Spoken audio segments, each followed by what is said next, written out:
Magandang araw mga boss! Finally, live na po yung ating first ever course. Actually, dalawang course po ito. In-offer lang natin siya in bundle. Pero may option pa rin po kayong pumili alin man sa dalawa.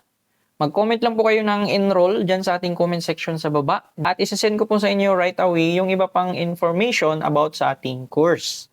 Once successfully nakapag-enroll po kayo sa ating course, meron po kayong magiging student account.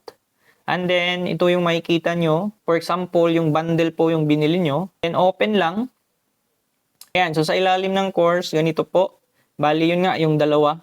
Yung isang from the scratch, at saka yung ating advanced dual ISP load balancing. Kung talagang wala pa kayong idea or first time nyo talaga sa Microtech, I highly suggest na unahin nyo muna itong from the scratch. Siyempre, open.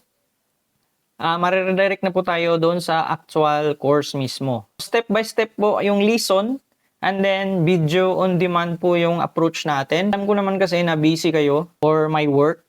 So kapag ganito yung approach, madali lang. Pwede nyong i-post, pwede nyong balikan mamaya or bukas. One-time payment ito mga boss at lifetime access na. Yung course natin is supported kahit anong device, PC, tablet, or mobile phones. So in this case, naka-mobile phone tayo. So ganito yung itsura niya sa loob ng lesson mismo.